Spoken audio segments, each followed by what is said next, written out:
Good evening, everyone. Welcome to another edition of The Gray Area. My name is Mr. Bennett. I'm joined by my partner, as always, Grooming in Reviews, a.k.a. The Ghost of Sparta, a.k.a. Peter, a.k.a. Paniotis. Yeah, so my brother, how you doing? Going on, man? How are you for tonight? Imakala. Oh, you're getting better at this.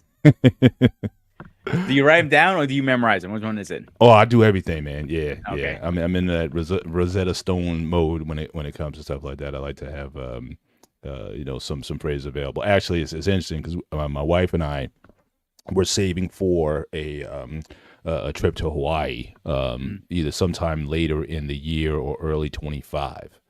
But then we're thinking about it, and I'm just wondering to myself, for the cost of Hawaii, I could probably get 2 or 3 vacations in. And I've been thinking about Greece as a possible vacation spot for. I know a friend of mine, he just went there, and he had a pretty unbelievable time there. So I'm just wondering, I could probably put Greece in, and then there's another spot that I've been hearing about lately that's called the Hawaii of Europe, and it's in Portugal. And if you look at the place, it looks like Hawaii. I mean, it's got the tropical flair to it, the mountains, the volcanic mountains and whatnot. So it's like as a destination spot, it that might be something to see as well. So we're thinking about do we just want to blow everything on Hawaii, or maybe I can get, at least for the price of Hawaii, I can probably get 2 other vacations, like a European vacation, a Greek Mhm. vacation in the meantime. So, but Hawaii is almost like that's just like one of those bucket list items. Say, yeah, like yeah, we've been to Hawaii, but I almost get the sense that if we go, it would be like I would hate to go to a place where you have all this expectation and be slightly disappointed because everyone talks about it, like Hawaii and whatnot. But I may get there. It's like, man, am I in the hood or what? I don't know. So tickets Yeah. have dropped down since I was flowing last time. They were Right. about 1,500 a piece round trip. Hmm. Now you're looking at close to 800 per trip. Nine depends on the airline, class of seat, and all that stuff. Because you have business, you got first class, you got both business and classes. I don't know what that's called, Hmm. but depends. But I just found out recently. This is a new thing they started. That's why I didn't know about it. Now Greece has a little cruise going on. You fly out of Greece, you have your hotel. The next day you get on the boat, and they literally go from a couple islands, like 5 or 6 islands, like a Yeah. week or two, Yeah. I think it is. And that's another way to do it too. If you want to do a nice mini cruise down there too. Yeah. Yeah. I'm just thinking to myself that do we really want to do that? So I'm looking at it, but the place I was talking about is called the Azores, in Portugal. And if you just look at the pictures, you're like, my gosh, this place looks unbelievable. The only thing Yeah. is, because it's a little offbeat, like it doesn't have like a lot of the touristy stuff, like the fine dining and rest. It's not necessarily built for of a tourist like that. Mhm. So that's like my only kind of reservation. But I've known people in the last Understandable. year. They've been to Europe, they've been to Italy, they've been to Greece, they've been to Spain, had wonderful time there. So I'm just thinking, can Hawaii wait? Or because again, for the time it's going to take us to get out there, and you got to stay there for, like I said, the average time you're out there for 9 days. Then yeah, I saw a video on the which island, what's the best island to stay on, because like there's 5 islands. They're saying Maui is probably the best island that kind of gives you the best of everything. But I know they had Mhm. those fires last year, so I don't even know what the status of the island is at this point. Are they even ready? Are they even ready for tourism like that at this point? So still weighing it, but hopefully we'll make some decisions and Well, it depends yeah. where you fly out to. You probably flying out of New York. I'm assuming JFK. You're looking at a good 20-hour flight versus an Hmm. 8-hour flight from Greece. 8 to 9 hours Hmm. depends where if he does any stops or not.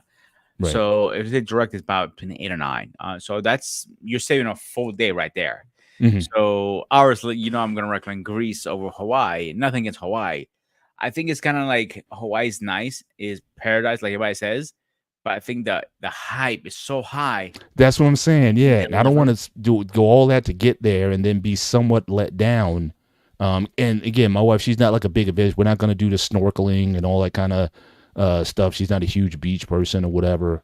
But when we're there, you want to do some excursions. She wants to do the helicopter ride over the volcanoes and all that kind of Yeah, stuff. of course. But Joshua's already given us the Hawaii is a crap hole. It's like, man. So we don't. I do know Hawaii has a huge drug problem. Yeah. Yeah, it's like I might get there and it's like, look, am I in the hood or am I in, it is the United States. So it's like you got to ask yourself whether or not Yeah. is it Personally, I more. don't think it's worth the price tag. I prefer go That's to DC I'm kind somewhere of else. starting to lean in that direction a little bit. But Josh, you had a question. Is Greece is not considered part of Europe, or it is? It is part of Europe, actually. It is part of Europe. Okay, Yes. okay. Some Now, reason and I they're thought the also Mediterranean in general. I wasn't sure how yeah, much, but and they're I can't remember what year we joined the European Union, and that's another thing you have to keep in mind. We're part of the Union too now, yeah, so that's gotcha. why That's right. the Yeah, yeah. You I can't guys remember what using year we the joined it. euro or the Yeah, that fucked us up so bad. oh, I'm like, I can't even tell you how. So people even to this day, if you go to Greece and you try to, let's say, exchange money or buy something, they're still doing the conversion thing mm, of, this is this much and so on. I'm like, but it's been so many years. Like, why are we still doing? Literally, you see people with their phones or calculators are going. "Tut, tut, tut," I'm like, I looked at them last time I was there. Like, why are you putting it like? Oh, I need to know what's the difference from a euro to drachma. I'm like, hmm but it's been at the time it was like 80 years or something like that. Like yeah. the value shouldn't be no different. That has screwed the whole country. So to this day, people are still trying to recover and never will. Yeah, I just dropped in the chat that that Azores spot up in Europe that I was checking out. So, if guys, want to check that out? Just want to say salute to the chat again. Joshua Jones again. Thank you for dropping through and hanging out with us tonight. Just to give everybody a heads up again, our call-in show, or maybe should I call it our smoke show, is next Sunday. So again, I know you guys have been holding out for a long time. Joshua's like he's got a whole note full of points he wants to get back on us on. So definitely feel free to join us next week as we get into that show as well. But again, thanks for coming through. Thank you, Stacy B79, always supporting us. Alexis from Texas, thank you for coming through. And again, for all the moms out there, happy Yeah. Mother's Day. Hopefully you enjoyed yourselves. Hopefully, if you got older kids, hopefully they took you out. This was cool because tonight, like we went out, like, okay, well, you guys are paying for dinner, right? So like, my youngest is 21. So I was like, you guys paying for dinner. I'm just here for the ride tonight. So it's like, it's See, good when I have PTSD from Mother's Day's dinner. Explain to you yeah. why.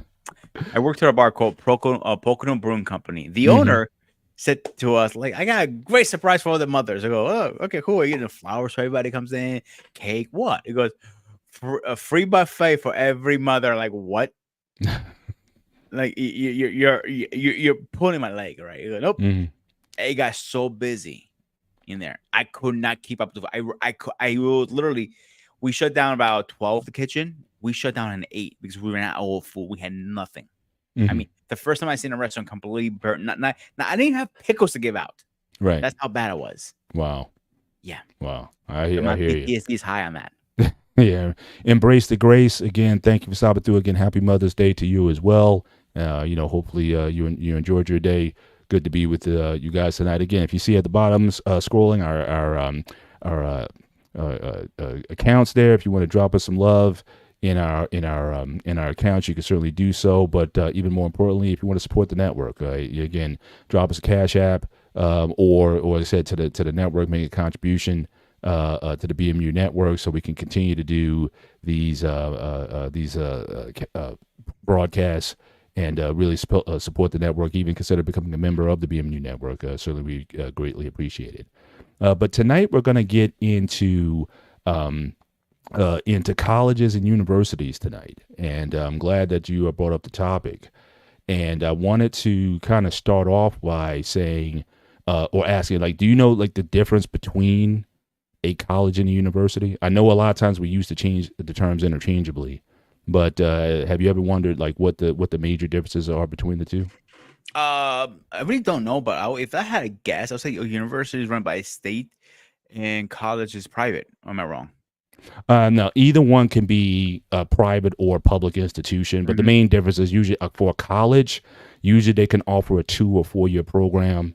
Universities, for the most part, they offer 4 year programs and advanced level programs, master's, PhD type of programs. So that's really the main differences. But yeah, you can have a state, a college or university. It could be private or public, and they're pretty much the same at. But most of your your 2 year colleges, your community colleges, and whatnot, usually you get it like a 2 years associates. But if you want the bachelor's and up, typically you go to a university for that. But then again, at Boston College, you have all kinds of colleges where they do that. So again, a lot of the terms get used, and also mind you that sometimes the colleges change in terms of it may have started as a college but it became a university, but because of the legacy of the institution, it became a university in that sense. But there's a lot of quote unquote colleges that still offer 4 year programs, and some of them even offer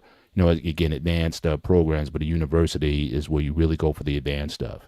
And so I thought that was interesting. But one of the things when I was doing a little research for the show, the first thing I would ask myself was like, what was the first or amongst the first colleges and universities ever? Like when did the institution even start? Especially when you use the term institutions of higher learning. So again, before we even started to codify these names like colleges and universities, what were amongst the first to sort of be on the map? And so I kind of identified some, and obviously certainly you would certainly be familiar with some of this, because I know some of these places originated or certainly where Greece had a major effect on how some of these got started. But there's a lot of sort of quote unquote ancient universities or institutions of higher learning that's out there. And so I thought that was just interesting in my deep dive. I just tried to share. I don't know, Dave, if you're in the background, I just tried to share a slide. I don't know why it's not. If you can get it to come up for me, there we go. So we got some. It's a little off, but again, so you got some. When you talk about ancient places, and what's also interesting about a lot of these places, a lot of it, when you talk about higher learning, a lot of the learning was in the context of religious studies. It wasn't so much to learn, algebra or math or science. However, one thing that I've always debated with people is that, a lot of these early institutions came from essentially God-focused sort of, basis.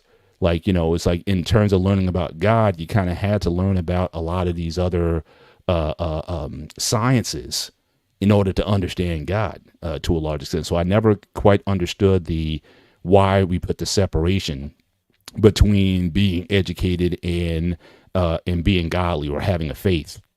I never really looked at those as the same. In fact, I've always looked at it as being where, in a lot of ways, you kind of had to have you had to have a faith in order to really understand God. I mean, because, if you talk about science, the idea of science, has tools and things that kind of go on a consistent basis. That's sort of the foundation for scientific research and study.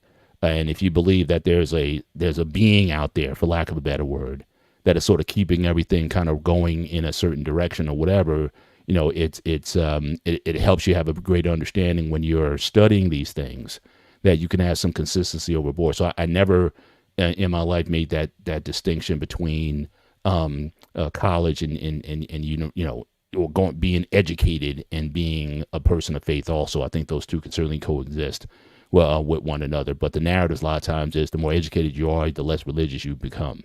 And I just never understood that, because a lot of these institutions, even in the United States, they were founded by Catholics and Jesuits and, a lot of, religious people. And, you could certainly talk about from the Greek perspective, a lot of these institutions were founded, from philosophical or people who thought beyond just the numbers. So just to kind of give a kind of an overview here, I know in India, they uncovered a place called Taxila. This was around 600 to 500 BC, which was discovered to be a place of learning. In Egypt, there was this Per Ankh, or House of Life, which basically was a training ground for the pharaohs and for a lot of the religious people at the time, around 2000 BC. But probably the most famous place is in Alexandria, which I'm sure, Groomy, you would know about Alexander the Great. Certainly built that library there, and that was at the time, that might have been the place in the world. That place had people from all over the world coming there to study And unfortunately, I believe it was Julius Caesar, I believe around 46 BC, who essentially, I think he started a fire or something like that. I think a lot of the library got burned down. Yeah, that the Romans burned it down. You know, like, Yeah, yeah. I mean, that's a I mean, I mean, think about. And I think about this a lot, especially, mm, and this is going back a couple shows ago when we were talking about war, and or history, and we were talking about like how wars were fought, and how a lot of those wars were total. In that the idea was to sort of destroy your enemy, and think of like what's been lost oftentimes. So again, the fact that Alexander the Great built that library to the point that you had raised earlier would be that he was pretty lenient, or the fact that he didn't just destroy the absolutely. place. Yeah, He he didn't wanted to go over keep. and conquer Yeah, because he yeah. he took over the politic part of it, the best way I can put it, the money part of it. But he didn't say if you were a Muslim, go now you got to convert to Orthodox. I'm just using that as an example, of course. Mm-hmm, Or back then they believed in the gods. You have to believe in our gods. It was mm-hmm, not. He wasn't dictator. mm-hmm. He was a conqueror and a dictator, but he wasn't like he was soft at the end of the day. He was like, okay, you believe in what you believe. I don't care. As long as you're Mm-hmm. under my flag, under my rules, under my laws, you can believe what you want. Yeah, yeah, yeah. So, but that was such a great place. But I just think about where humanity would be if we, because think about it, when you had like institutions like, again, the library in Alexandria, how much knowledge that was accumulated at that time that then had to be relearned. Because again, Yeah. Europe went through that dark period, that dark ages or whatever, and a lot of this stuff, it wasn't until like the 1400s, 1500s or whatever, when a lot of this science had to be kind of rediscovered again. And just think of where we would be if we still had that to go off of. I mean, we might be, I don't know, we might have lunar stations on the moon, or Mars or whatever. We could have did that maybe hundreds of years ago. You never know. Here's But a it's, theory yeah. I had for years, and I still have it. Again, I have no proof behind it. This is a theory I only have. Hmm. Maybe we're not ready to know about those books, and they're not really burned. They're just hidden away. Hmm. Possibly. Yeah, because Possibly. stuff. But the only thing I want to touch base before we move too forward, which is Sure. 370, 387. So it was another school open in Athens called the Academy of Athens. He was Hmm. founded by Plato. I'm sorry, Plato. I was Yeah, trying. I got it here. Yeah, it's number Oh, you 4 got under it. Okay. Greece. Yeah, so the Platonic University, or the University of Mhm. Athens, it was in 387 BC. Fourth Then there century. was another school, the Periopatic school, Yep. after Plato. I'm sorry, after that one was founded 337. In fact, it wasn't Plato. I forget who the guy was. There was a guy who came after Plato who founded that school. But even Joshua made the point earlier, like a lot of the terms that we use for schools, a lot of that originated from these Greek schools. So again, like terms like academy, lyceum, gymnasium, museum, a lot of that came from a lot of these institutions. So to his point, how Greek education certainly is greatly influenced, certainly Western education is pretty evident with these institutions for learning. And again, you couple that with, again, the library in Alexandria. This was a place that drew people from all over the world to gain instruction. So again, to that point, again, what a loss when you've had these institutions that didn't survive time Mhm. that was there. But you want to continue? Yeah, I want to add one more thing before we move too Sure thing. far ahead. In 1837, King Otos, he opened the first modern, we know modern now, quote Mm, unquote, university, the University of Athens, actually. And mm, funny fact, like you probably walking by it most of the times like myself and didn't realize it mm, because it's just right in the middle of Athens, like it's just another building. It looks old and historic, so you don't really? connect the dots. And like Yeah. now, like I got older, and like I wonder what this building like is a school. Like what is a school? And like I walked this over 100 times back and forth as a kid. Right. Didn't realize it Right. was a school. Right. Right. I hear you. And around what time? What year was that? 1837 was opened by Okay, so King. that's pretty recent in time, because I had Yeah. another slide here that Mhm. goes over, these are some universities that are in existence, that are that are still going. So the first one, again, University of Bologna in Italy, 1088. You got the University of Oxford, It's debatable when time it started, either 1096 to 1167. You have Spain, so you see a lot of these universities started like before the 13th century. The oldest one in Europe, in Egypt, Al Azhar, in terms of like a university as we know it today. Again, we had, as I said on the previous slide, you had that University of Higher Learning, that per Ankh, that was, certainly a couple millennia earlier. But as far as anything resembling sort of a modern university that is still in existence, El Azhar in Egypt, 970 A.D. Just to show, the drastic contrast. In America, our first university was Harvard in 1636. Just for my own personal note, certainly the first HBCU in the United States, because again, for the longest time, black people couldn't really go to college, let alone even be allowed to read. So again, that also created the need for institutions, black institutions, to be created. So Cheney University of Pennsylvania is the first, created in 1837, and it's still the most extant. It's still in existence. It's still in existence today. So it's definitely a so these are universities that have sort of lasted throughout that time. You just said in Greece, the first one in Greece was 1836. Certainly that is, yeah. So that, it's fairly recent.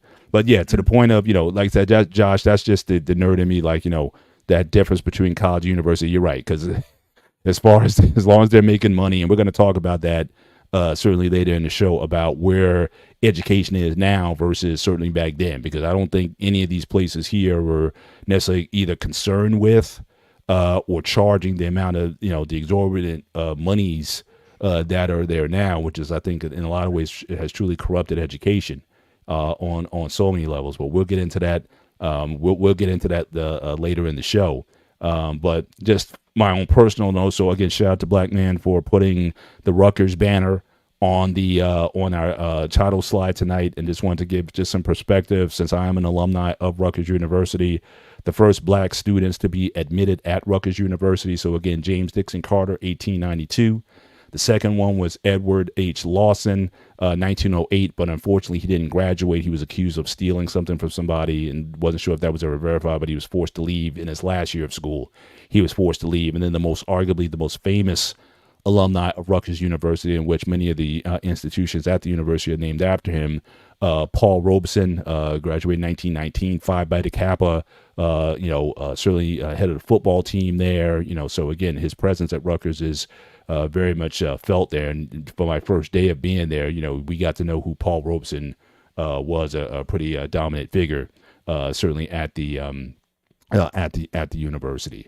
And so we have a lot of these things, but I want to sort of move the conversation before we a little move bit forward. Yeah, go ahead. The Paul Rucker guy kind of looks like you a little bit. It was like just back in the time. Like, yes, it looks similar. Maybe Look at it. I might have dressed that way at one point back then, but yeah, I mean, but we lose perspective sometimes that certainly from an ADOS, from an African American point of view, access to education wasn't necessarily something that was granted right away. But also, to be fair, education, at least university education, really wasn't granted to that many people. I mean, today it's almost, you can kind of go almost anywhere and get some sort of education, whether it be at a community college or a four-year college. If you got the grades to get in, you kind of get in. But it's just amazing how we got to think back to a time when there were certain groups of citizens that were shunned from going, or simply couldn't go, or had to build their own institutions in order to go to these universities. So it's definitely something that is certainly perspective. We can get to these here later. I just want to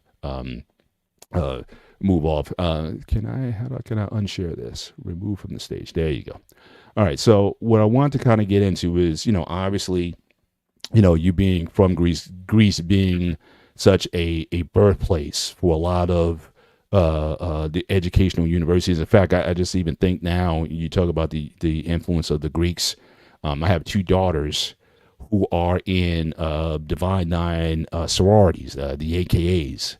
And it's just amazing how, in the Greek system, fraternities and sororities, how they use the Greek alphabet in terms of, defining themselves. Phi Beta Kappa, I think, is the first fraternity founded here in the United States, and just how they used those Greek symbols. Because it was, and from what I understand, there's no association with Greece per se, but there was such a high regard for Greek education that that was considered. In fact, back in the day, learning Greek was something that was definitely something that was definitely something that you studied, just like people used to study Latin back in the day. Understanding Greece or Greek was essential if you want to learn like ancient writings and things of that nature. So definitely is there. So I definitely want to turn the conversation over to you and the Greek educational experience.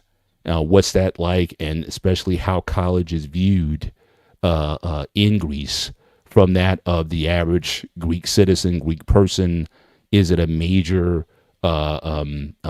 necessity for people to go to college? Is that a big push that a lot of Greek, whether you're in Greece or Greek American, to go to college? Like, what are some of the things that what are some of the things that actually, from your experience, from your background, having went to school in Greece, talk a little bit about the Greek educational system in particular at the college level. And shout out to the actual King, King Smith. Thank you for stopping on through tonight. Appreciate you being here for a time. Hope you enjoy yourself while you're here. So I want to backtrack a little bit with Sure. education. So I want to start when you're senior year in high school. What happens? So Mm-hmm. you get this book. I'm not talking about a book like this. Not a book this goddamn fucking big. Mm. You need to study that book. That is what you're going to study to get into college. That's the first thing I want to do. About I'll say 80% will pass that test. Mm-hmm. Right? So That's a this pretty high is number. like your equivalent of like an SAT Correct. or an ACT. What do they call it in Greece? Do you know? College test. Simple. That's probably Okay.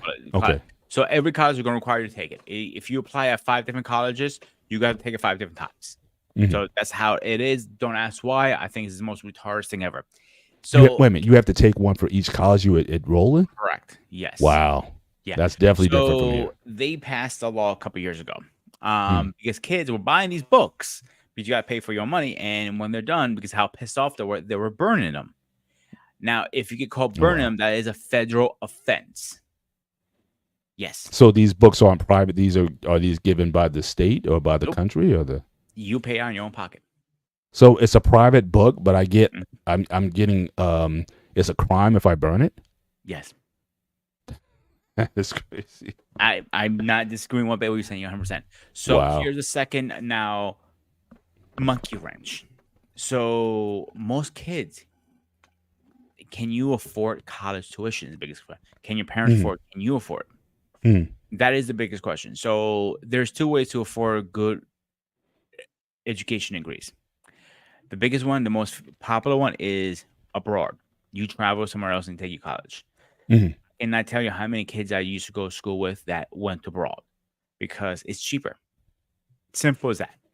When you convert the money and everything, just you're saving 30 to 40 grand easily. For going outside of your own country for an education, Yes. it's Yes. actually it's cheaper to go abroad. Yes. So Wow. I worked for a couple of universities. I worked for East Stroudsburg University and Lehigh Valley University in the state of Pennsylvania. In East Stroudsburg University, I didn't see a lot of kids from abroad, but at Lehigh University, about 70% of say the students there were from abroad. Asian, a lot of Asian kids we had. Mhm. And I was very thrown off a little bit with that experience because I had a different experience at ESU, East Stroudsburg, because I didn't have a lot of kids from abroad. I had none, maybe 1%. Right. It was like a very small window. And then you had these kids, and like, I mean, the group of them was like I checked my glasses, like, did I get my perception check? I was like, like, I was amazed how many kids are actually coming out to the States to education for overseas. So I don't understand why such. Again, this is the business part of the schooling. Is why is it such a big difference nationally? Makes no sense to me. Yeah. I mean, some may say it's the quality of the education. In fact, I think I do have a slide. Let's see if I can bring the slides back up if I can show this again. Let's see if You're the tech guy. Yeah, I'm trying. I just said share, so hopefully it'll come up again soon. Again, David, if you're in the back, if you could help me get that up. Or if you're just That not sleeping. there. I hope not. But there was one slide here that I had here. So you talk about countries for again international students. So again, the United States certainly draws the most international students, over 1 million in 2020, and you see down the line again a lot of European universities here. Canada has a certainly large number here as well that again study abroad. And for what you're saying, the fact that it's actually cheaper to study abroad than in Greece. So off the top, do you know how much a general tuition if you studied? I don't know off my head, to be honest with you. Okay. I know one of my mom's friends, her daughter went to London to study. Mhm. It was a doctorate degree. Don't ask me which one. I can't remember exactly what Mhm. she specified. Mhm. The whole time she got her master's from there and everything. Because in Mhm. Europe, it translates to back degree, so she just haven't taken anything. Her license Right. would be legit. It just amazes me because, like, okay, let's use Japan for example, right? It's the currency is different versus United States. Ours is United Sure. States is the highest, most expensive right now, Right. but we're not adding what the difference currency. What they use yin down there, something like that. Japanese yen. Yeah. Yeah. Okay. So what? $100 is 1,000 yin for them. Mhm. So you have the conversion. So 1,000 and say 40,000 is whatever for them. Mhm. It doesn't add up to us. The conversion is completely different. Like, okay, I can send my kid to go overseas, Mhm. and I don't have to break the brink, and they get Right. a great education. They go Right. whatever school they go to. Right. Win-win for a lot of people. Yeah. Yeah. Yeah. No, that's amazing. Just to, I have a slide here as well. It's the average cost of undergraduate by country. Now it's interesting. Some of these places offer, again, I can understand why some of these. Now again, I don't know if some of this is dependent on whether or not you're a citizen of the country or not. But like in Germany, like you can go to college free up to $35,000. Same thing in Brazil, up to 15,000. Argentina up to 15,000. If you we talk about Japan, look at the cost of education, $7,200 to $16,000 per year for college, which Mhm. compared to America is very cheap. When it comes to that, India again very cheap when it comes to education. Russia very cheap. So certainly, just looking at some of these numbers that are here, and that it would certainly make sense for a person to study abroad, because even if you throw the living expenses in, it could still be cheaper than trying to go in your own in your Backyard. own country. And I know even for because I know I have a niece, she just graduated medical school, and it was cheaper for her to go outside the country. I think she went to I think Bermuda, the school in Bermuda that she went to. A lot of students are making that option to go outside the country for medical school because it is to go cheaper overall. So definitely, if you're not worried about traveling the world or leaving, your comfortable confines, you can certainly get an education. Certainly at a fraction of the cost of what they offer here, especially when you talk about private. I mean, even in-state schools now are creeping up in terms of tuition towards that $30,000 a year mark. I think Rutgers at this time is about 28,000. That's for in-state, and it's well over 40 something thousand if you're out of state here at Rutgers. And that's just the tuition that we're talking about. So certainly, if you can go elsewhere and still get a quality education elsewhere, then that is certainly something that could be appealing to a lot of people. But that was going to lead to a question because I didn't see Greece listed here. So again, I'm certainly going to be interested in seeing what the cost of education is in Greece. But there's no national funding for college education in Greece, so it's No. completely private. Well, is there the concept there of state funded and private schools, or does the country kick in any till if it whatever is considered a public college university? Is there any monies available for students who want to choose those universities? And just off the top of your head, Mhm. how many universities do you think that are in Greece? Because you also have to look at, again, colleges that are available, and also depending on what your course of study is, what what those colleges offer, because not every college offers the same educational opportunities or majors or what have you. So what's the deal in Greece when it comes to that? So in Greece, how many universities? I don't know the answer to that because I went to college here. So Hmm. now is any of this stuff run by government? They have a board hours and all that stuff. They have a like a Northampton kind of thing, like a community college kind of thing. Hmm. But Hmm. you still have to pay for that. It's not cheap. Like the Right. average school, and my notes here is between 500,000 euro to 1,300, and it goes up from there. That is the average Hmm. Hmm. fee.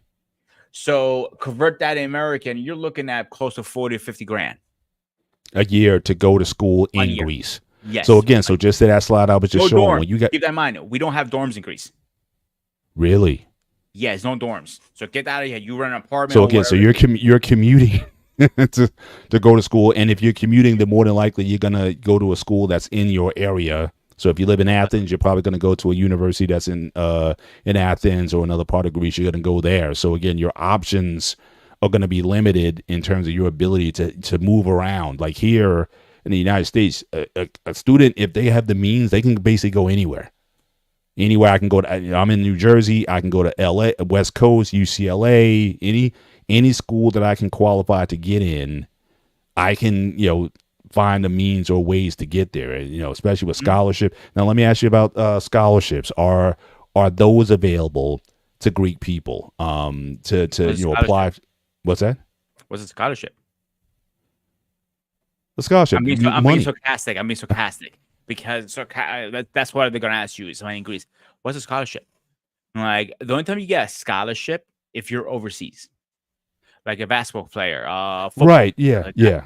But in Greece directly, I have never heard of it. Now So could they happen? Yeah, there's no public or private scholarship in Greece that someone can apply for to qualify for. when You could be the smartest student in Greece, and there's not money available for you to go to a school in Greece. If you want to stay in Greece and go to school, um, nobody there's nobody there, whether it be a private funder or a company or even the like I said, the country that will offer you money to say, hey, stay in Greece. They don't find an interest to keep Greek town, because we also, especially in this world now as global as it is, those who travel abroad, or even if you go to school, even in this country, if you go to another place, there's a good chance you're not coming back to your hometown. You know what I'm saying? If I go to school on the West Coast, chances are I'm probably going to look to live on the West Coast, or I don't feel that I necessarily have to come back to New Jersey to work and raise a family and all those kind of things. So I would think that it would be in the country's interest to want to keep Greek people, especially their most educated Greek people, in Greece. Why would you want someone to go to America for 4 years and whatnot, and then they'll say, "Oh, I think I'll stay in America"? I mean, it's almost like that's a drain of resources, of intellectual resources, that I would think there would be a national interest in trying to keep those people there. At least, that's how I think about it. so I just look up the statistics of scholarships. The scholarships are a more newer thing that happened in the last probably 10 years in Greece.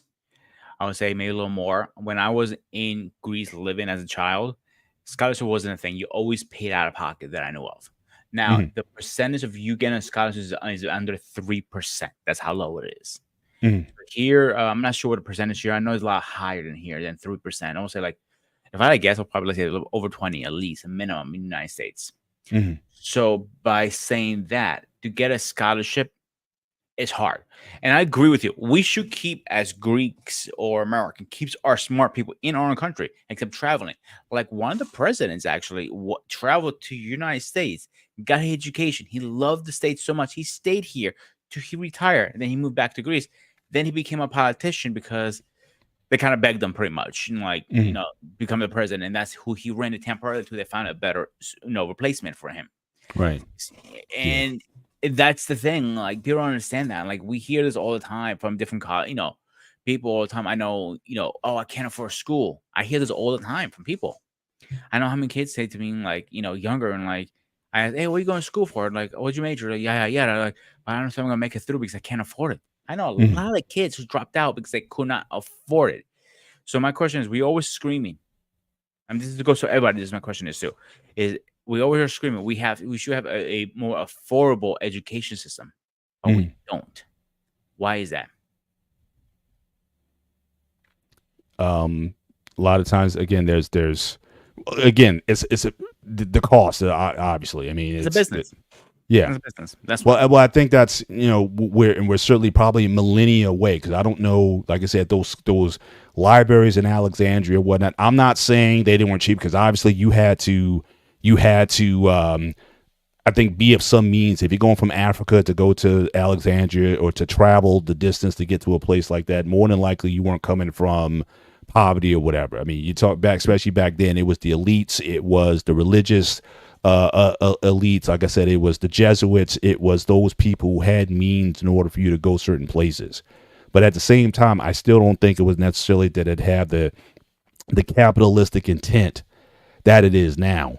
That is Mhm. certainly making college, unaffordable for the masses of people. I just want to go back and go over a couple of the comments. I know Joshua Go for it. again is spitting fire to us. He's blowing So the up again. first, yeah. So the first one was, how does a Christian square the influence of Greek philosophy, considering the massive impact it had, changed the face of Christianity? I don't doubt that. I said me personally, as a Christian, I never thought of it. There was a difference between having faith and going to school or becoming educated. Because really where that comes from to me, for me, is in Genesis when God said to have dominion over the earth. That told me right there that we were supposed to know about the earth. You can't have dominion over something truly unless you understand it. So if I'm supposed to have dominion over the earth to extract its resources and leverage it, that means I have to learn certain things. I have to know about biology. I have to know about astronomy. I have to know about agronomy. There's certain things that I have to physics. I have to learn these things if I want to master the earth and extract from it from what I will. That's a science. So to me, I almost look at science as the like if it was a coin, is faith is on one side. I think science is on the other. And so for me, and again, why is it that, again, so many of these schools were founded by religious persons? I think a lot of it has to do with the idea is to understand God. You have to kind of know how God works, at least in the scientific realms. That's just on me. I'm not saying that's the reason why, or I'm not denying the influence of philosophy, especially Greek philosophy, on the world and its contributions. I acknowledge that. I'm saying for me, like when I read that in Genesis, that automatically told me then that if you really want to have dominion over it and learn how things work, you have to learn the science of it. And so that's why I said that. Then he says, why the shock about the lack of state funding for education? I'm saying, well, in the slide that I showed, there are some countries that offer state funding for education. I think we looked at, again, Germany gives state funding up to $35,000. And especially if you go back to the times of like the Cold War, I mean, Russia is very cheap to get an education there. I'm sure a lot of that, especially if you're in a communist system, I'm sure they feel it's in the national interest to have an educated body. So I'm not surprised either way that some countries decide to fund state education for if you want the country to advance. You would think it would be in the national interest of those countries to want to keep those resources there. If everybody in Greece decides to go to another university, like I said, the chance of them coming back right after their 4-year education or whatever they get I think is pretty rare, especially if you're going to go to a westernized nation that may have more freedom and opportunity. You also have to look at what are the opportunities in Greece. All right, so if I study in Greece and do everything in Greece, and we're going to talk about courses of major as well, what am I going to be able to do here in Greece that's going to give me a greater opportunity that might be abroad? So again, there has to be, I think, if a country, I think, wants to keep people in the country, if the country really wants to develop, go from a third world to a first world, or it certainly advance the nation, I think it's in the national interest if they want to do that. And some countries, I think, sign on board for that. And I think a lot of them and I think a lot of them don't. So that's kind of where I was going with that. And I see, I see, I see that you have a lot more commentary. I'm definitely looking forward to having you on the Smoke Show next week. But I just wanted to just kind of get that out there. What it wasn't especially on the religious comments, it wasn't like a definitive. It was just kind of how I saw it, and always that was my motivation to say, hey, surely you need to learn about the way things work, and if you want to truly understand those things. But that being said, moving on with the conversation. So Greece, like, so most people go out. There's no real state funding for it. There's no dorms or room and board that you can certainly get. So what do people typically study in Greece? Because again, here it's like you can kind of study almost anything you want. Liberal arts, you can study, STEM, you can do history, philosophy, whatever. If you are going to go to college in Greece, is there any kind of expectation of what you would go there for? Now, again, I work in the IT field, so I know a lot of like Asian Indians, and then Indian culture. Really, if you go to school, there's really three things, right? You're either going to be a doctor, or you're going to be what really two is either you're going to be a doctor or you're going to be an engineer. That's like the mean.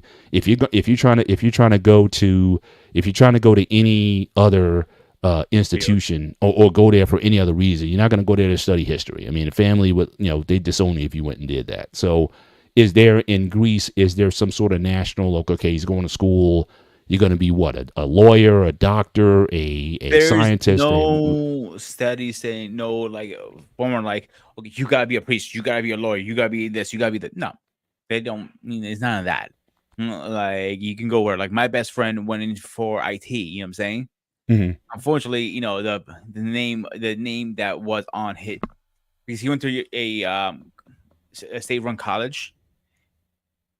The name is a big thing in Greece Hill, because he went to mm-hmm, school in Greece, and instead of mm-hmm. the name, he can't get a job in his field now. So he just Right, wasted all that time and money. right. So for like my cousin, she went to get her major, her basics, English, reading, all that bullshit, right? Mm-hmm, yeah. And I got a story behind that too. You're gonna laugh. Mm-hmm, She never uses it. Then she goes to me one day, goes, "I think I'll be a chef." I'm like, no, you're not. You don't want to do that. I'm like, "Oh yeah, it's easy. You doing it?" Do it. Like, okay, you think it's easy? Go ahead. yeah, yeah. And she got her first job overseas, and I got a first phone call, says, "Man, I know they're gonna be screaming at me." Like, yeah, that's a kitchen. What do you think is gonna happen? Right, right. And like now she's a freaking just making salads. And like Right. that's good Well, for all right, her, so but let me ask you this: like, just okay. So you said there's no direction in terms of major. Well, what are considered to be the most respected professions in Greece? I know probably one of them is a priest. If you become an Orthodox priest, obviously you're going to be highly respected by the culture, and since it's 95% Orthodox out there, so I recognize that.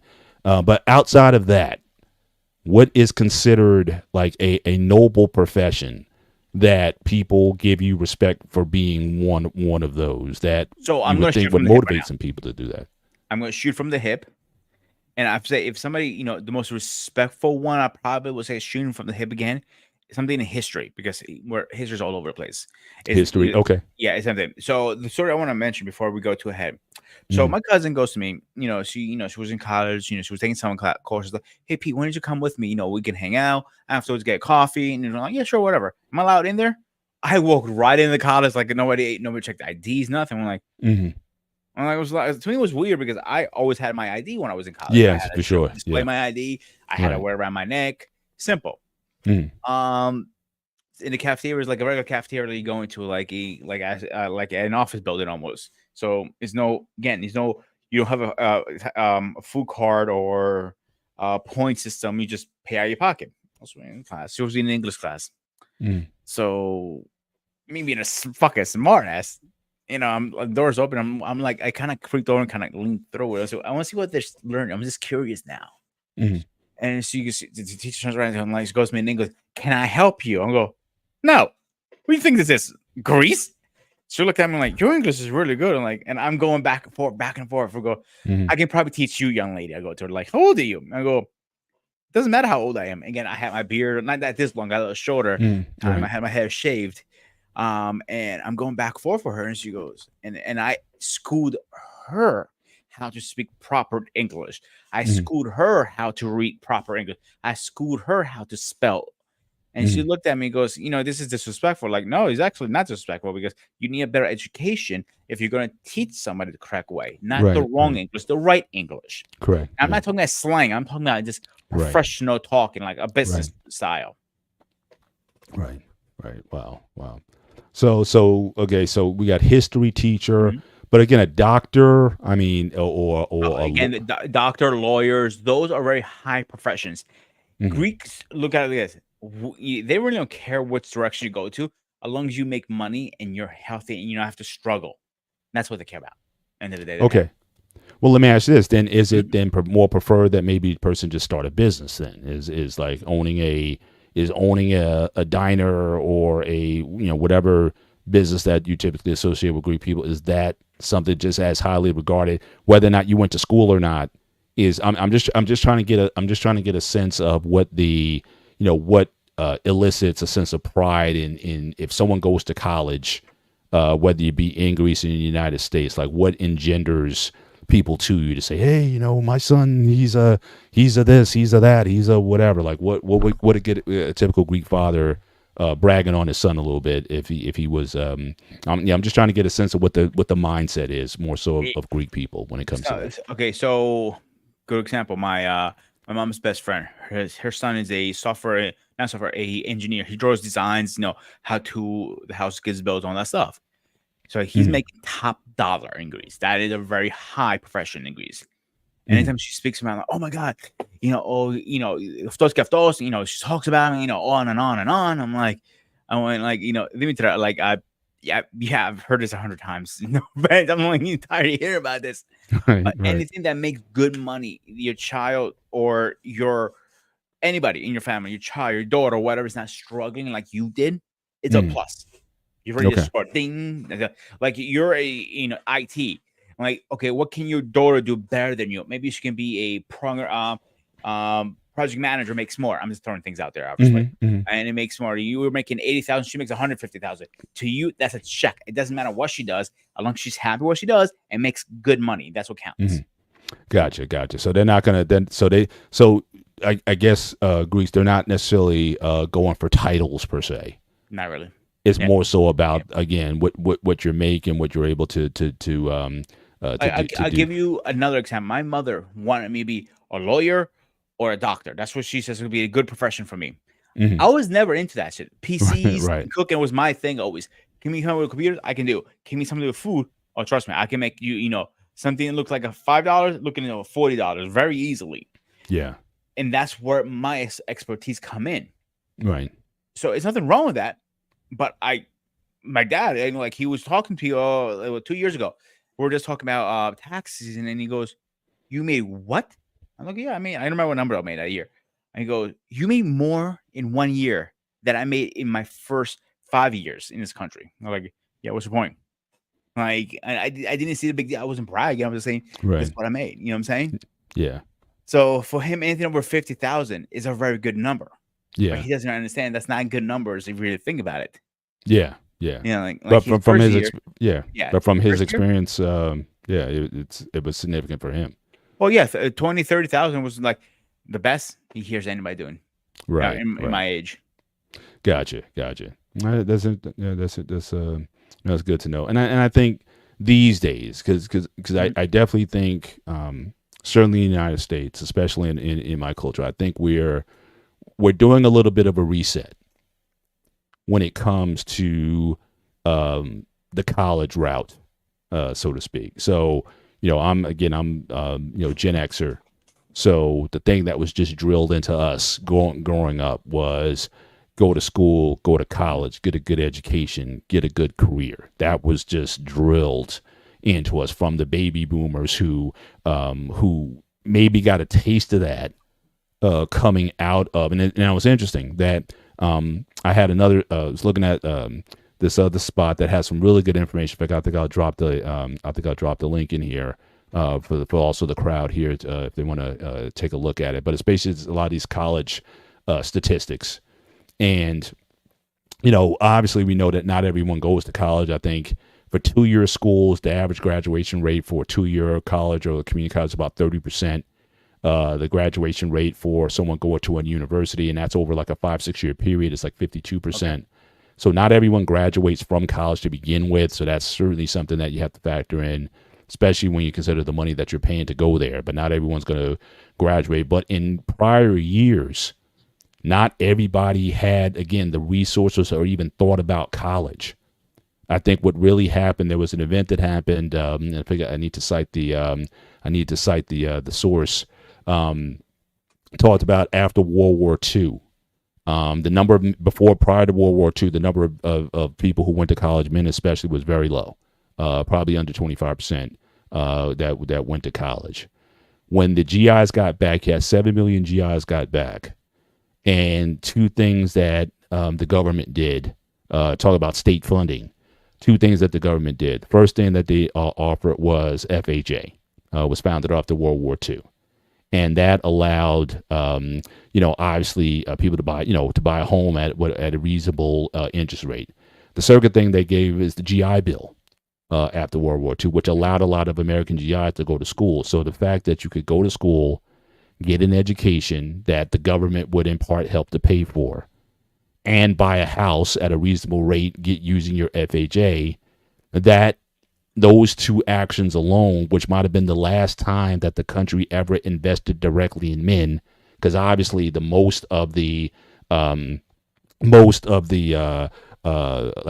country didn't have access to education like that. That built the middle class of America. So that middle class that everyone's talking about, the baby boom, and why you had that boom in because again, if you can make money, if you can buy a house, you can get married, and you can have kids, and a lot of kids. And so the baby boom era, probably, in part funded by the U.S., it was probably the last time that the U.S. actually invested in men specifically. Because again, the overwhelming majority of the soldiers were obviously men. And so that was like the first major investment, but that helped build the middle class, and that made college more affordable, and that opened up that access to a lot of people.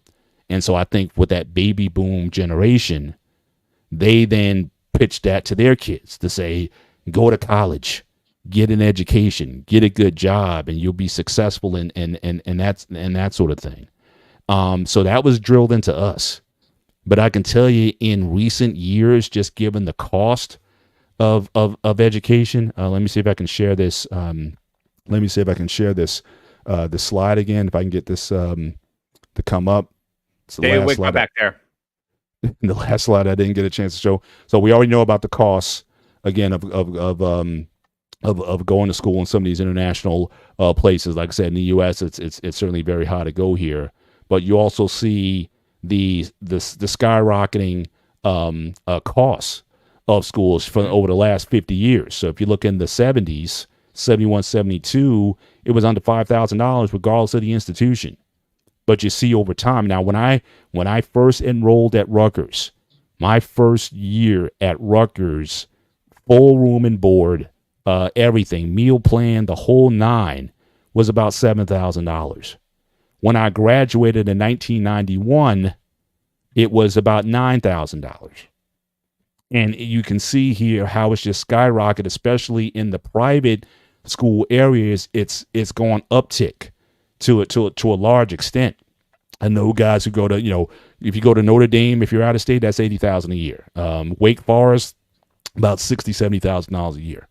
So it's just ridiculous now in terms of the cost of it.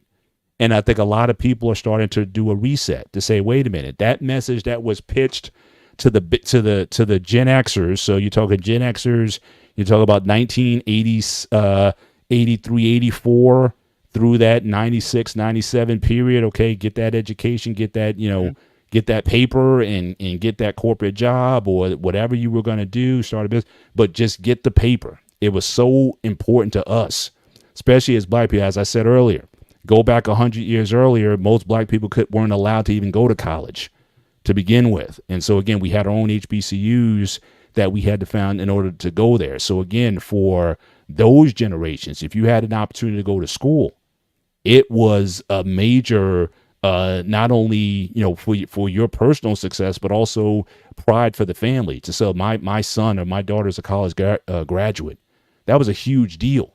It was a And back bragging in right. these times, it was a lot more affordable to get that. But nowadays, will we see where the money's going for these institutions? It's being priced out for a lot of people because obviously salaries are not keeping up with the cost with the rates of inflation, and so so college is becoming priced out for a lot of people.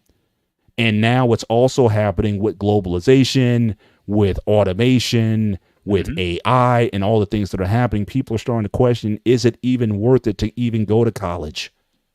I can go to a trade school. I can learn, some sort of craft, and I can make a lot more money. I don't have to worry about AI or a resource in India taking over my job, which certainly happened in the IT field, especially around this time between 97 and 0102. That's when the world opened up and globalization happened. Once we got internet on, and you can have people working in India or China or whatever, that changed the whole landscape for a lot of people who were but if you were in the early 90s, you got yourself a computer science degree or a programming degree, this was like heaven for you. You thought that the money would constantly come in around that time. By the time you hit the early 2000s, Y2K and all that stuff, it changed the whole dynamic in terms of what was going on in So, that. Yeah. so it's funny you said this right now because we're in a transition, like you said. Because the reason I picked the show is for this reason. You guys know I'm a chef. All right, I make okay money for a chef, self-taught chef. But as a chef, you only can go so high in pay raise. Mm-hmm. So I'm at a point in my career is it's time for a change. Simple as that. Mm-hmm. Very simple. So I'm even thinking about going back to school, like trade or something like that. Right. The reason I am thinking about it is I like money. Simple. I'm not going to bullshit. I want to make more money. Simple. Mm-hmm. Same thing in your field. You're in IT. If you know you need to get this certification, you're going to go your ass back to school and make more money. So it'd be easier for you to travel with your wife, to pay for a house, do this and do that. You do it. You don't care. If it Right. costs you 10 grand, that 10 grand is going to pay itself over time. Yeah. So education to me is an investment in yourself. By Mm-hmm. that said, one thing I never like about schools, and it is a business thing. I don't care how they cut the apple, is a business thing. They make you take all of this stuff has nothing to do with your field. You have to take history, but Right. you're in IT. What the history has to do anything with IT? It doesn't teach you how to do your job. Or Yeah. take you learn Spanish or something else, something stupid. I'm like, Right. okay, none of this has to do anything with my field. If you're a programmer, for example, Mm-hmm. you have to learn the language of Mm-hmm. programming. There's Mm-hmm. there are 5 different languages. It has nothing to do with Spanish. That's Mm-hmm. something different. Right. So my point trying to get to, school has become such a business right now. That's why you Mm-hmm. see these most schools like Phoenix Technical Institute, all those telling you in 6 months you can be, you can come to us. We just teach you what you need to know, and you're out on the field. And you might be making money a lot faster than somebody who's at a university or Mm-hmm. a uh, big name college. It might take them 4 or 5 years. Mm-hmm. I Well, prefer go ahead. yeah. Well, I think part of what we're seeing here is again a change in mindset. Again, go back to the early days of what colleges and universities was essentially for. Correct. A lot of that was essentially the development of the human being in terms of your intelligence, in terms of your social status or class, in terms of your knowledge of things. Again, back in the day, people took Latin, they took Greek, so you can learn the ancient texts and the wisdom texts and books. Again, a lot of these colleges were for, again, religious study and edification. So I think that back then, like I said, especially in my day or even in days prior, it didn't even matter so much of what you were going to school for because of the affordability. The thing is, as long as you have a college degree, it didn't matter. In fact, my wife, she used to work at I think it was AT&T or something like that, and the master, it didn't care. They didn't care what your master's was. They just said just get a master's degree. It could be in general studies or whatever it was. but it was the idea that you had a college degree. It had a status that led to oftentimes better economic opportunities. You can say, look, I have a college degree. What degree? It didn't matter. Well, if you did basket weaving, that may that may matter. But I'm just saying. Mhm. But as long it could be art history, philosophy, whatever it was. I mean, these disciplines that back in the day were considered important because again, it was about the elevation of the human being. Again, higher learning. But now the world has become so specific in terms of what the demands of the work industry are that, again, nobody wants you with a degree in art history or English literature, Yeah. unless you're going to go maybe teach middle school or something like that. I'll give you a better You know, example. And yeah. like I know you're in IT, and I think you're gonna agree with me. I know two people who are in IT, very good guys. They've never stepped foot in a college. They got Mhm. certifications because you Right. really don't need to go to school to be an IT guy Exactly. anymore. Exactly. That's what I'm saying. And around this time, around like I said, the mid '90s, Mhm. I think things really. I think that's where the mindset really started to change.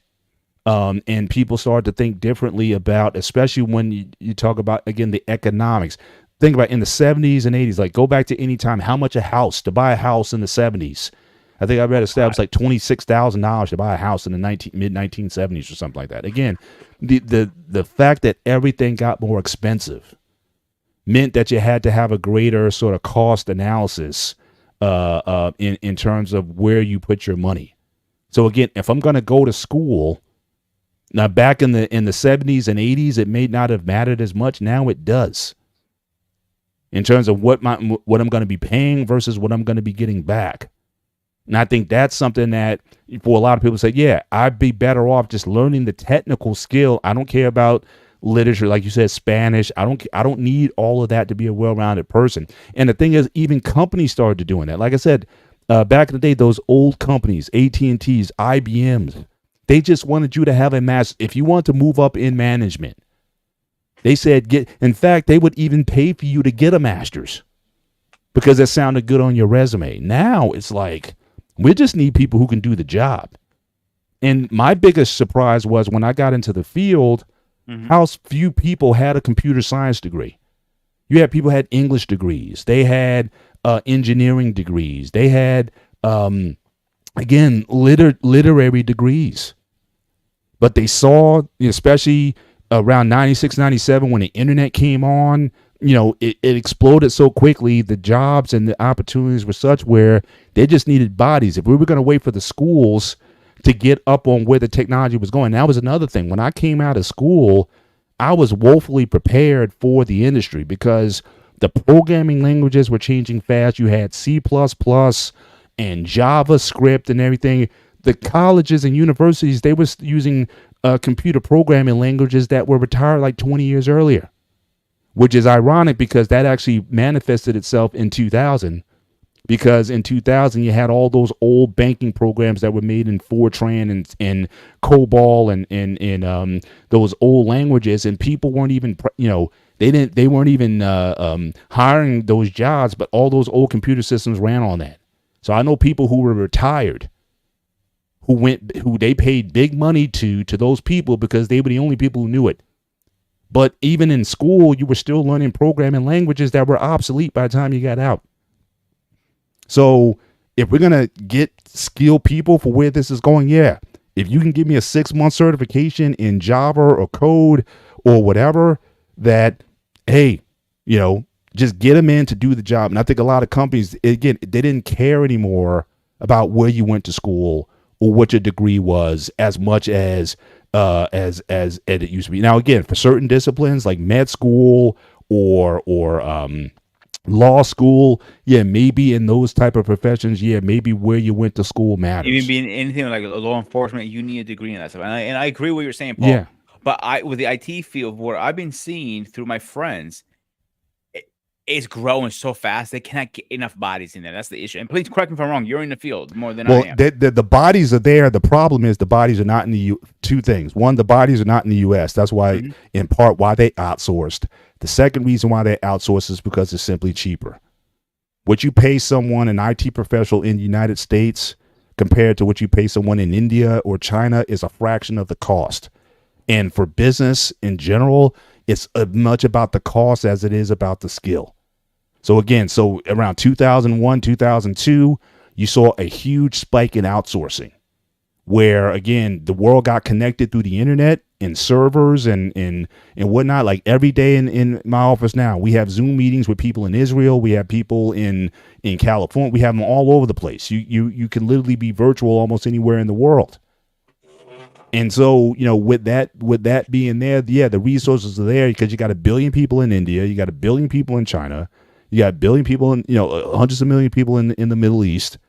So yeah, so people are going elsewhere for those resources. So even in the IT space, your skills or what you acquire has to go beyond just the technical.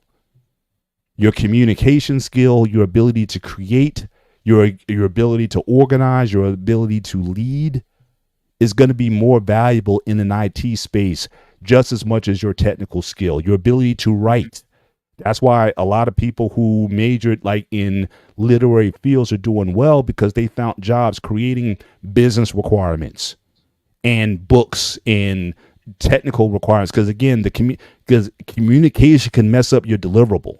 From a planning stage to a deliverable. If you can't write or if your English isn't good to communicate what needs to be done, that can really hold up a project if something gets lost in translation. So for a lot of people, where you apply yourself within the IT space changed. And nowadays, the only way to stay ahead of the curve is to, again, find out where things are going. So people are getting into data analytics. They're getting into AI. They're getting into all these different new fields now. But again, it's a constant catch up. You're always catching up to something. By the time you get proficient, it might be a year or so, and then you're off to something else. So let's say whoever's watching our show tonight he's curious, he wants to get in IT. Would you recommend him getting in that field, or tell him to go a different route? I may recommend that he gets in, but again, I would give him this. Again, one, you have to know where the trends are going and go there. All right. Second, you have to work on these other soft skills. Like I said, communication, writing, creativity, project planning, the ability to lead teams. Those are going to be just as important in the field as it is your technical skill. If you just want to talk about technically, yeah, there's people in these other countries that could probably do what you do just as good as you do it for a lot less money. So it's not the field that it was in the past. And that's the case for a lot of fields where IT and AI is essentially Xing out a lot of these jobs. So just going back to the point I was saying earlier about people are doing a reset in terms of whether college is worth it. Should we go back to the trades?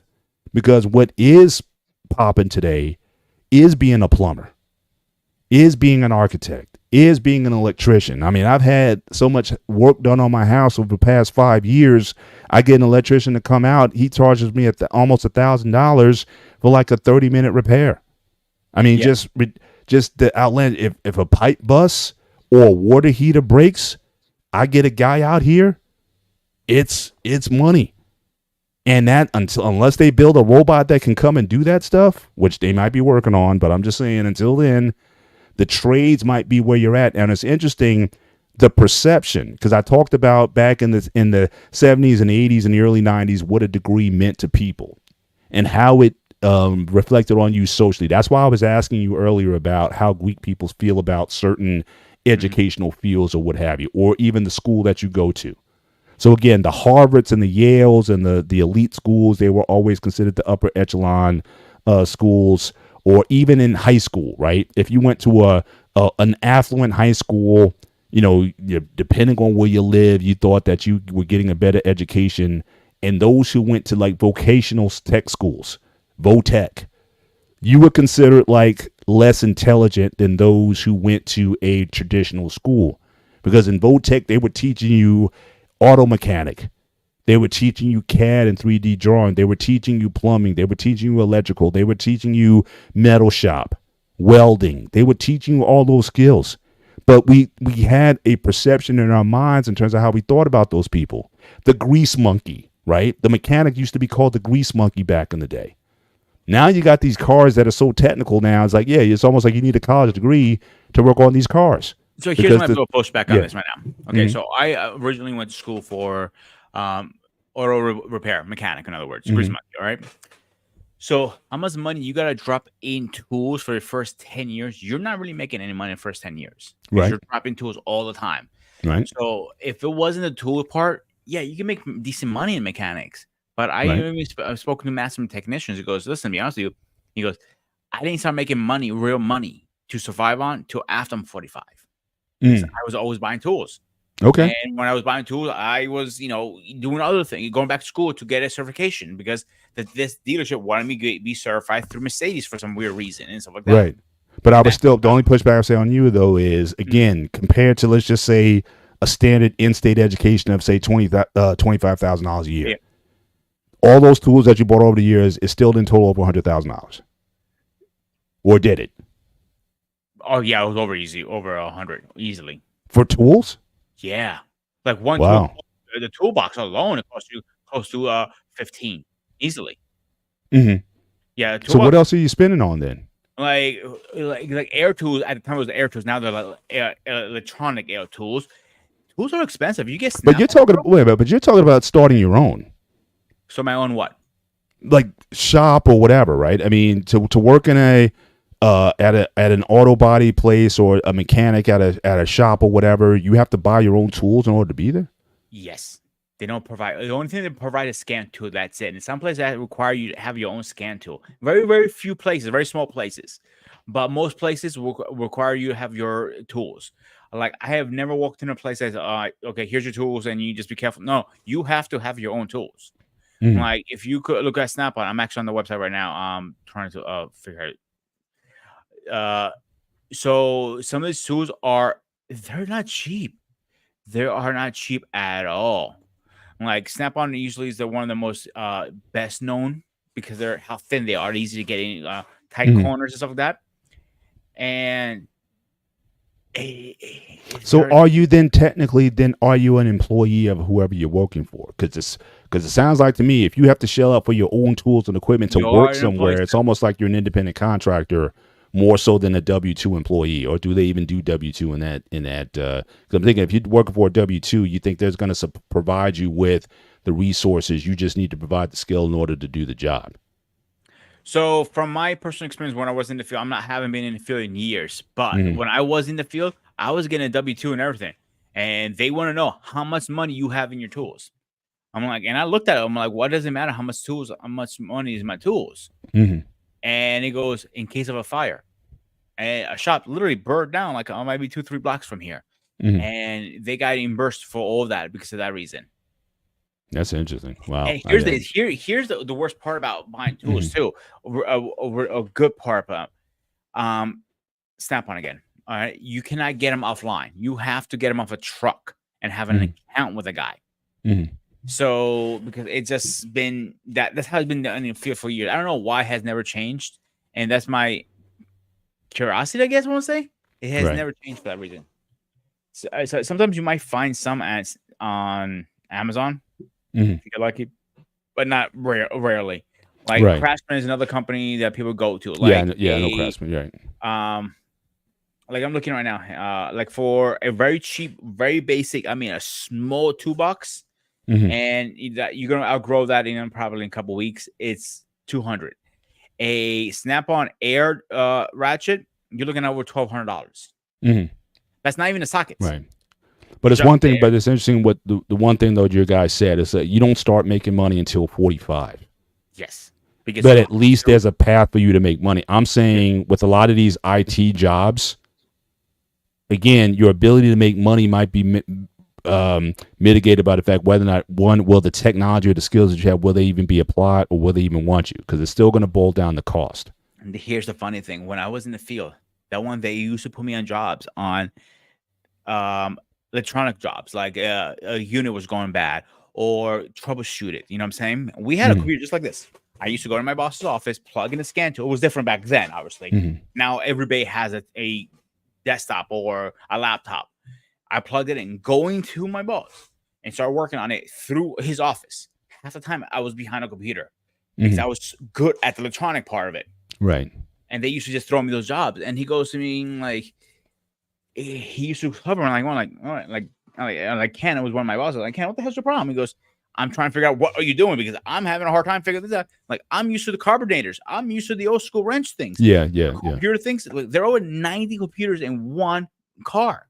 And Yeah. that's a base model I'm talking about. Yeah. Imagine how much these BMWs have now. Right. So if Yeah, you're and if really once we good, start going fully electric, if we get to that point, then it's going to be the whole car. So all that money that you put into the tools, it might be obsolete down the That's the line. other thing too, and that's why like I said, most shops, dealers. Let's use dealers for a great example. Dealers, they will need you to have at least the basics to start with.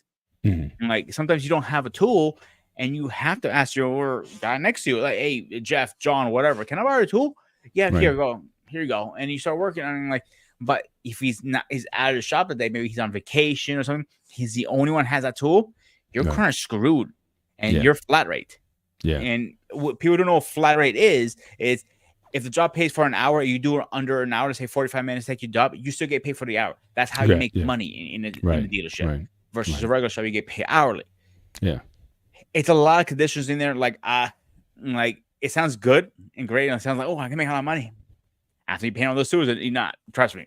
Yeah. Okay. That might be an interesting case, but certainly plumbing, electrical. I don't know if the similar terms are there, but I know a lot of people are starting to move away from, just going to a traditional 4-year school, going to more technical schools, learning more technical skills, or like I said, what we used to have back in the day, craft skills, and are starting to make money with those craft skills. They still consider it cheap, and the fact that again, such jobs, since they're still hands on, they can't be outsourced. Again, anything that's software related, you always run that risk of being outsourced to someone else. But for those trade jobs or the jobs that require hands-on skills, I think those are coming back in waves because people are seeing, especially they got the incentives now for highway bills and things like that. They're looking for people who can do those type of jobs. So I think a lot of people are leaving the college option. I think in part because of that. Another thing we also have to consider is, again, the access to the education that those schools used to give you is essentially public. I mean, we have YouTube, right? I mean, there's a lot of things that I didn't know of in school, but now I can look it up on YouTube. So I'm going to pay college tuition to learn something that I can easily get online. Yeah. So I'll give you one example on a toolbox. Just an empty toolbox. You're looking at a little bit about almost $9,000. Just an empty toolbox. Mm. Think about it, man. Just an empty toolbox, and you got to fill it up. Exactly. Wow. So that's where I was going to. That like something like, okay, plumbing. I know some plumbers, they don't. When they first start out, the boss gives you the van or the tools. You're good. You're an apprentice for some time, right? Yes. Yeah. Electrician, same thing. They give you all the tools. You have a couple things you need: a drill, like a 3-10 screwdriver, something small, stuff like that. But the heavy stuff they provide for you. But in a shop, the only heavy shit they're providing you is the lift and probably like some special tools like the lineman machine and stuff like that. Mm-hmm. But everything else is on you to have. Wow. Even gloves now, they require you to have gloves because you want to, when you get, hands dirty, you're not getting the car. I mean, that makes sense. I just wasn't sure about the tool part. I thought those things were generally provided. So you definitely gave me an education on. The only place they're provided a few tools, if you go to like a Jiffy Lube, they're just doing oil changes. So there's not a lot of tools for an oil change. You need like a couple of screwdrivers, a couple of ratchets, a couple of this, a couple of that, and it's nothing crazy. Maybe altogether you get open a Jiffy Lube under probably $5,000 in tools. Mm-hmm. It's not a lot if you think about it. Right. Gotcha. Versus like if you go in more deep in the Snap-on website, it gets more. Like here, let me get in a little more deeper. Power tools. Here's a great example. Where is it? Over almost $9,000 just for a drill. $9,000. Yeah. And that's not so even now are most people then are most people who, if you're going to put all this investment into buying your own tools or Mhm. whatnot, does it just make more sense then just to get your own place and just open up your own shop, or do you still need the? It's still not worth it for you to. Ooh, not at first because first you need your you need to find a shop. Number one, all right. You have your Mm, rent, then your insurance. Now you have to get the heavy equipment like the lifts. Lifts are the lifts are expensive as shit. mhm, Like I can mhm. look at it right here how much the lifts are actually. If I have them here, that is scan tool. Here's a great example. Scan tools right here. Boom. Here's one. Just for a wire of a scan tool, you're looking at close to 15K. Just for the wire. Yeah. Wow. So you, if you're gonna open a shop, you definitely need a scan tool. So let's say you open a brand new shop that it had no lifts. Okay, you need, or even a used one. Okay, the lifts are fucked up. Now you need new lifts. Now you Mm, need a alignment machine. Now you need a tire mount, and you need a balance machine. The right. balance machines, last time I checked, they were going like for 50Ks used. So just the long shot. If Mhm. you're gonna open up your own shop with everything that you need to get the job done, list and everything, what are you talking about? A quarter million Maybe dollars? more. Yeah, a quarter million and up to Yeah, start that business off. So it's not going to not be easily. cheap growing in. Yeah. Now you do have some people they would spend a quarter million on an education, especially if they go private. But you know what you get at it at the end, and again that's also considering that is if you were able to fund all that education. So again, if you talk about loans that you have to take, but then again, if you're going to open up a shop, you're probably going to take out loans as well, more than likely So for I had for a that. buddy of mine. He got very, very lucky because he invested all his tools, his money's in tools. But he will not buy a tool if he didn't have the money. That was the key. Mm, So, and Loss is right. Body shops make more money because the tools are provided mostly from the owner gotcha. because they Body need shops where the heavier money equipment. is. Okay, Yeah. gotcha. So my friend, my buddy Anthony, he was lucky because his uncle had a used car dealer, but he had a corner shop that it was 3 car bay, and he wanted to get rent it out. So the lifts were in there, the oil equipment was in there. He just had to worry about the rent. So he had a step up. How often is that happening? Not that often. Right. Because I don't know about you, but I don't have a rich uncle in the backyard, hey, you can open your shop, dude. Yeah, here's my money. Here you go. I'm like, Yeah. I'm not saying that's what happened, but he probably got a little more special treatment because he is his nephew versus somebody like you and me who come off the street like, I won't rent this. Hmm. Yeah. Unfortunately, I still think mechanics are a great field to get into, but get ready to invest first in yourself before you Right. actually make money. That's the only Right. advice I'll give to anybody out there. Gotcha. And just for schooling, just Mhm. in general, what would you say is the average schooling is to My go school to? was 45K. $45,000 to Yep, for 1 year. okay, so well, In schools, mechanic schools do not have dorms or that um, that I that I that I like get. I went to Okay, so university. 45,000. So you're talking about, especially like I said, in where an out of state school Mhm. essentially is what you'd be paying for auto mechanic school. Yeah, I mean, like I said, most are going to be in that range, but I wanted to talk a little bit more about again when we talk about the cost of school. Um, and again, where a lot of the money is, I mean, Mhm. books was a huge thing with us. It's like every semester, it seemed like they would come out with a book that was essentially the same book as the book before. Because what would happen was people would, after the semester, they would try to go and sell their books, or they would go down to the bookstore and you would get maybe 50 cents on the dollar for the book if you tried to sell it back. And they would then in turn sell that book at full price, or the professor would say, well, look, version 6 we used last semester, now we're using version 7. You can't come into the class if you're using version 6, even though version 6 had 95% of what was covered in version 7. So I know that was like a major thing with me. That would be so frustrating that, whatever you bought, it was just so the book industry got involved. And now the way they're building universities now, it's like, you have to have all these amenities if you want to attract students to your campus. I mean, the facilities, and they have, these rec centers and your dining halls, and it's like I said, when my daughters was going to Rutgers in New Brunswick, I mean, the dining halls was certainly on orders of magnitude better than while I was there. I mean, we used to have those chicken finger patties and back in the day and whatnot. Now they got gourmet stations. They got an Asian station. They got an Italian station. They got a burger station. They got, so it's so So they're giving you a lot because of amenities now, but you're spending a lot more for it. But it's there's also a public that's demanding these type of things, especially if you want to draw the best students to your university. There's a lot of things that have nothing necessarily to do with the education that is certainly driving up the cost of these schools as well. so because I worked in a couple of chow halls, most of them are pretty much the same. You have your pizza station, you have your burger station, you have your fingers, fries. Those stuff are the same. Salad bar, deli. Those are always the same.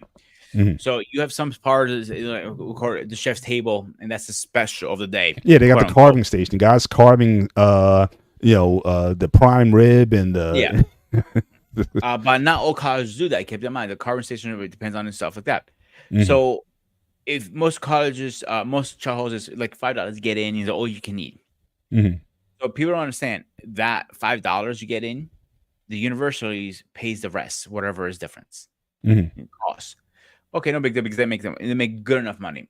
Mhm. And now keep that in mind, they have to find out to budget that correctly. That's why different contracts, like Elmark, Sodexo, Compass Group, all those companies come in, they bid for lower. So when you bid low, you're getting very low quality food. Mhm. That's the other problem people don't realize. Okay, so there's nutritional loss for that because Bingo. they're getting the bargain Yeah. basement stuff, so it's not always going to be good.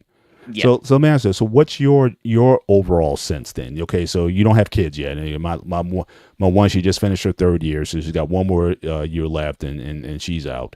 You're starting a family today.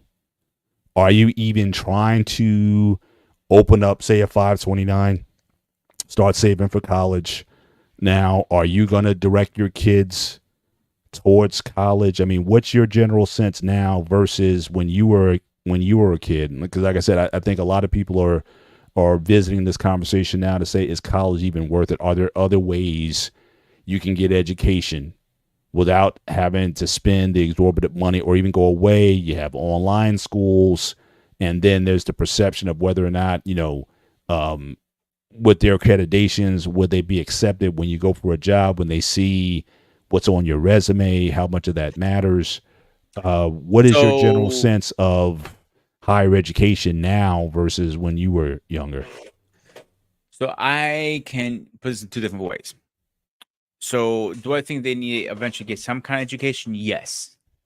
I don't want them to go into like, oh, I'm gonna be a mechanic. I learn on the field kind of thing. I want to be a chef like you. I can learn from you. No. I want you to learn from my mistakes. Number one. All right. Mm-hmm. So by saying that, so if they want to go to, let's say, a Phoenix school that can get you your education in 6 months, I'm okay with that. Cool, great. If you want to Right. get an IT and do that, get you what is that, AAB plus certification? Yeah.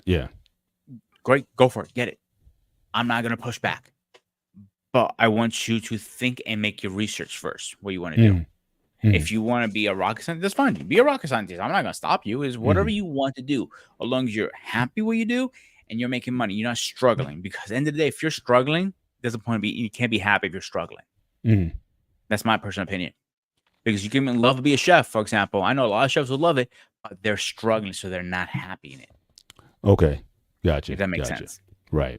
But you don't have any, for you personally, you don't have any ambitions for your children that's specific. Oh yeah, would love for you to be a doctor or a lawyer or something like that. Or you have the typical Greek mindset. Then it's like, just, hey, as long as you're doing something where you're making money, I don't care what you do. I don't care what you No. Okay. If they've gone, let's say they want to go into service. Okay, you want to go to service, go for it. And they become high general. And that's another option that a lot of people are starting to address also. That why if I can get a lot of those same skill sets in military, why not go there and take my chances learning some skills there that I can then apply. The only thing is, I get mixed reviews, I guess, sometimes when, for military people, how they're treated when they come out. Like when people look at you coming out, okay, your military background, do you, it's this person's like, yeah, we got to get this guy because he's military, or do you shy away from a guy if he's been military or not? I think a lot of it I think has to do with what skills you've acquired.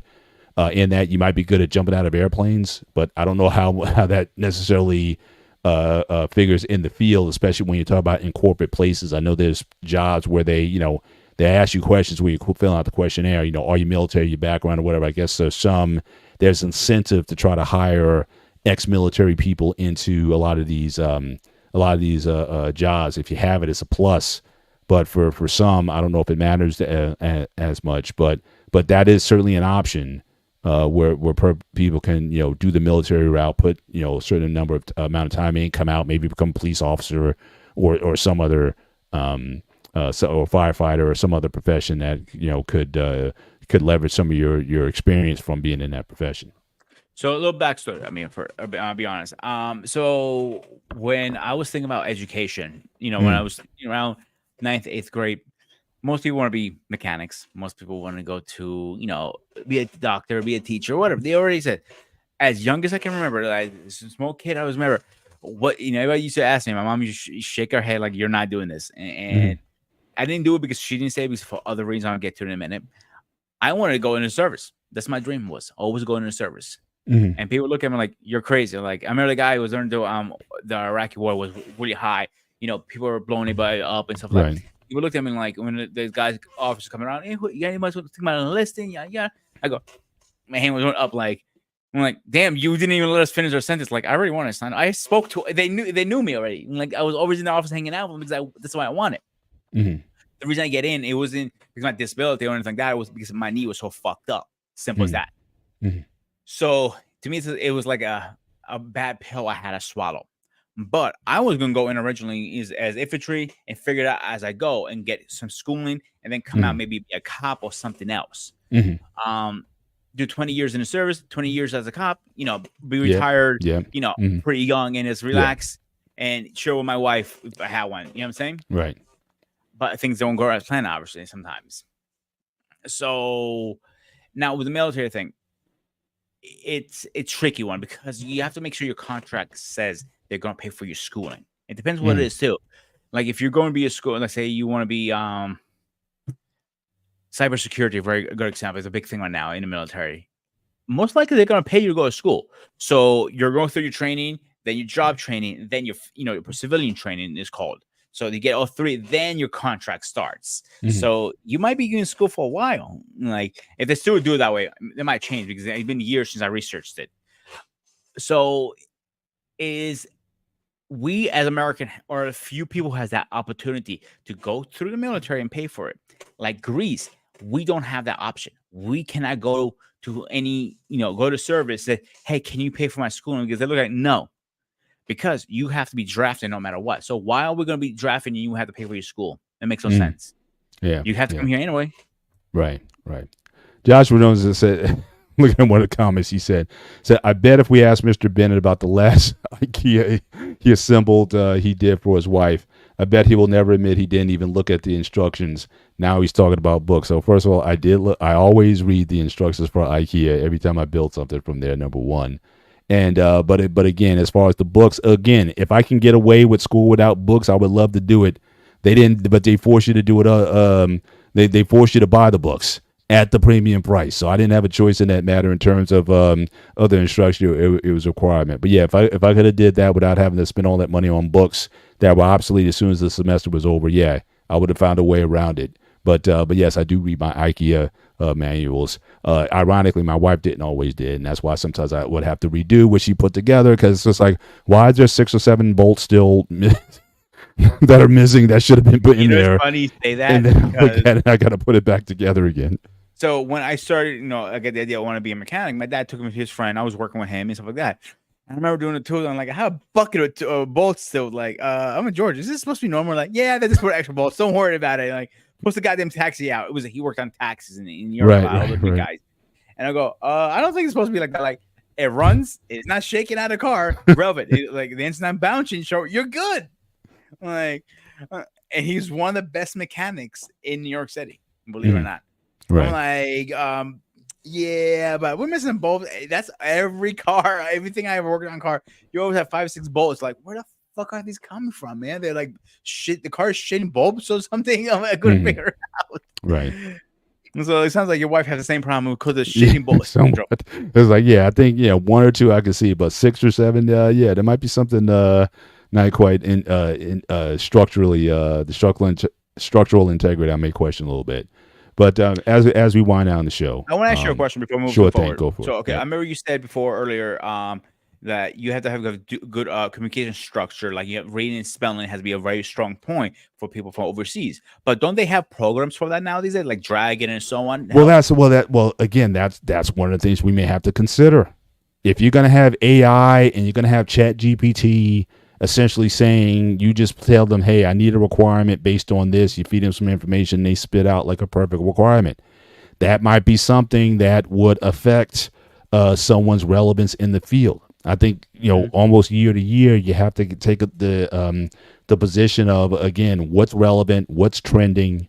Are my skills going to be relevant in the next 2 or 3 years? And if they're not, then what am I going to do next? Can I still have some room to go into another area? Hopefully, what you've acquired in this whole time is a thought process that allows you to learn things and learn them quickly. It's not like you have to start all over, but you have a platform based on what you know to then learn additional things. But that's always going to be a risk in this new time. We don't know where AI is going. Even schools. I mean, think about places where you have to have entrance exams and or essays, and people have to write. Like, okay, write us a 500-word essay about why you want to come to school or why you want to study this or something about yourself. And I don't know if a lot of people necessarily have either the language skills to write eloquently or just get their ideas out on paper. It's not as easy as you think it is. But if you can go to a Chat GPT, a lot of places are saying, it's like they're trying to have screening somehow to say, can we distinguish those who genuinely wrote something versus something that was AI generated? And that is becoming harder to decipher. And I think that's why they want more people, I guess, in the field to see if you can make that distinction between someone's actual work. You have an essay to write for a term paper or something. Again, how do you know this wasn't just AI generated? That's becoming harder for teachers to even be able to break down and understand. I think it's going to get harder. I think as time goes on, how do you really distinguish fact from fiction when it comes to people and how they represent themselves? Personally, Yeah. I think it'd be very hard to, if I'm like, somebody's writing me a report for X, Y, and Z as the project manager. I couldn't even tell the difference from Chat GBT versus you, Right. because they're both are written out. That's all that matters at the end of the day. I wouldn't Well, go again, tell. I think in a corporate setting, I think it's a little bit different because corporate, I don't think necessarily matters. Corporate's like, look, just get it done. You know what I'm Yeah. saying? It's like, we need a result. We need this fast. In fact, if a Chat GPT can do it faster, then maybe we don't need you. We could just get somebody else to do it. But I'm talking Just don't say that loud. from an educational point of view, if you're talking about screening for enrollment, you're trying to find the smart ones, you're trying to find the ones that would best fit your program and fit the culture of your university. How do you know who's real and how do you know who's not? I'm saying that's an issue, sir, in terms of enrollment or in terms of the academics. You want people, you would like to think. I mean, there's always been cheating. There's always been Obviously, yeah. stealing and people writing papers and doing work. That's always been there, but you don't want that necessarily in mass. And if young people get more have more knowledge of using these tools to create results, it's going to make it harder. I think for universities to be able to distinguish. So, and I think so. You're always trying to. I know my daughter. She just took her. Her MCAT for med school. And they're so strict about everything. Like, you take a 15-minute break, they literally pat you down as you're coming in and coming out. If you go to the bathroom and come back, they pat you down again. You come back in. It's like it is very strict when taking this, because again, the fear of cheating or using any kind of tools or technology to use to try to make sure that people are legit, like they've studied, you've done your stuff, versus relying on someone else to do it for you. So they're very strict about that. Phone, forget it. Your phone is left outside. They put it in a locker or something. You're not supposed to have anything going into the room with you when you're taking these when you're taking these tests. So it's definitely, that's I think that your question, I think, is a valid one in terms of where this is going, and are they going to are they going to Josh is getting me again. He says smart ones. Why are we educating the smart ones? It's the dumbest we should be concerned about. Possibly. Teach you Depends on some the field. I Bible. don't know Like if I I want. gotta I give don't him know if I want credit. a dumb. I don't know if I want a dumb surgeon, but but I definitely think, certainly, making sure that people have access to, to earn a living. I think I think is important. But does everyone need to go to college for that? I think those are conversations that a lot of families are having. And to say, look, if you're going to spend all that money in a 529 or whatever it is, if you get it to six figures by the time the kid turns 18, there's some questions that need to be asked. Look, you can go to school and learn this or whatever, or you can go to a tech school or a trade school or do something else. But I think people need to be a lot more conscious of making these cost analysis decisions on whether or not what's the best path forward based on your interests, more so than your interests. In fact, and I will agree with Joshua on, and he's been saying this all night. It's like, the idea of who cares if you're happy or not. Yeah, I think that's something that people, you can't just always factor that into what makes you happy. I think you Oh, do I what's totally agree. required. I totally You agree. Like, do you listen, do what's required to take care of yourself, and I think your first responsibility as an adult is to be able to is to take care of yourself and to live independently. I think that's something I think every person should strive for. And so I'll again, be if you're going honest. to go to school and learn art history, and you can barely get a job with that, I think that's a waste of an education. I just do. So if my kids came to me and saying, I want to study this, and I didn't see what the future of that's going to be, I would be questioning your decision on, and especially I'll be questioning whether or not I was going to fund that or not. So again, we're definitely going to have that discussion. I think with newer generations, like I said, I'm almost done. I got a half a semester. I got a year left, and I'll be out of that process. So if they want to get higher education than that, then they're on their own at that point. But I got them through their bachelor's degrees. But I think for younger So, families, they have to have that conversation. as a chef, be straight up. I'm not happy half the time. I don't. I love cooking for my friends. I love cooking for people I know. All right, but when you're cooking for some dumbass who tells you this is not a medium steak, and slam it against the table, and I know, dude, that's a perfect medium steak. He's trying to tell you how to cook, and he's never been in a professional kitchen. It gets Mm, frustrating. That's why you see a lot of chefs. They drink like a mule, they mm, smoke like a mule, mm, or they're angry as a fucking Terran, or all three, because they're not happy. Usually, it's really rare when you find a chef who's happy. mm, I have met all my one chef, Terrence. Shout out to him. He was watching, and I looked at him. I looked at him like, dude, I'm like, did you go to the military? Did you want like he goes, simple. He goes, I'm a New York guy. And he goes, I asked him to rephrase that. He goes, I'm a New Yorker with a black mother who will beat my ass if I talk back. mm. I go, okay. So you never went to the military? Like, nope. Most respectful chef. Don't get me Yeah. wrong. We went up. We almost out of blows. Like we were like literally at each other's throat. We were like, I was no some bending and like screaming at each other. And 10 minutes later, he goes, "Fucking Greg is right." He's running back and forth. Mm, I'm going, I told you so. I'm sitting back, cross. I'm laughing, like I'm bragging now. But my point is trying to get to is not a lot of people in my. I'm talking about my field, okay, are happy. I know other mm. fields like people are like it's a paycheck that and they care about providing for their family, and there's nothing wrong with that. The Exactly. second point I want Exactly. to get to is I literally had the same conversation we're having tonight, 2 3 years ago with my best friend's brother.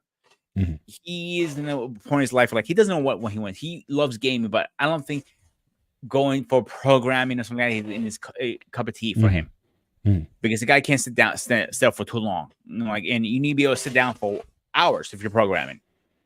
So, and the argument me and Mike had was he doesn't think college is always for everybody. And I That's disagree. right. And now I look back. If you listen, my bad, dude. Is yes, he's right. You don't need college. You can go for university now. A lot of these degrees, except like doctors or something like you need a big education, like lawyers, like that. Yes, that's a different story. But something like you need a certification, go for it. Project management, they don't need to go to college for that. You can get Yeah. a couple certifications and you're done in Right. 6 months, and you can make decent living off that. Yeah. And then as always, at the same time, you at the end of the day, you're still going to have to sell yourself.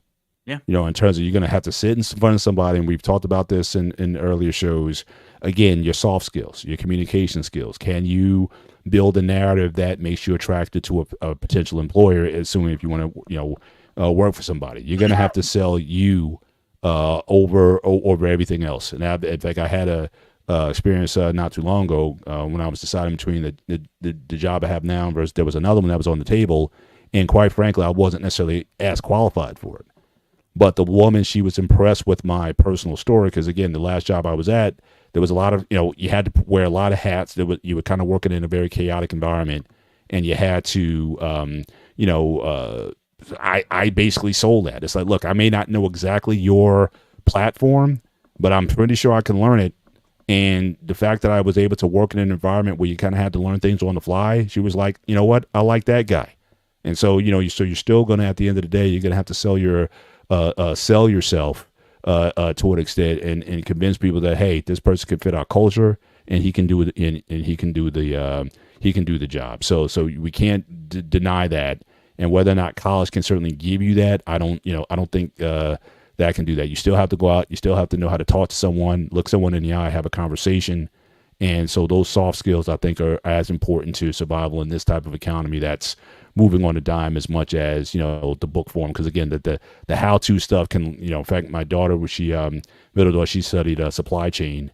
And the guy said straight up, by the time you finish this 4-year education, what we're learning here will probably be obsolete by the time you get out. He was pretty That's transparent true. about That's that. facts.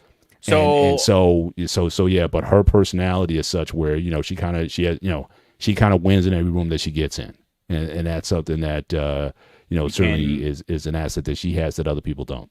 yeah, you can learn that over time. Like one of my assets when I go to any interview, the executive chef asked me, "Why should I hire you?" Like I looked at him like, "I'm that damn good." Like, excuse me, I'm that Yeah. damn good. I'm like, Yeah. I had literally, I went on a interview like a few weeks ago, and the lady goes to me, "This I can offer." I go, I pushed my resume and I turned it around, like, read my resume. She looked at it like her eyes over. Oh, you're way overqualified. You're more qualified for the job than I am. I go, pretty much.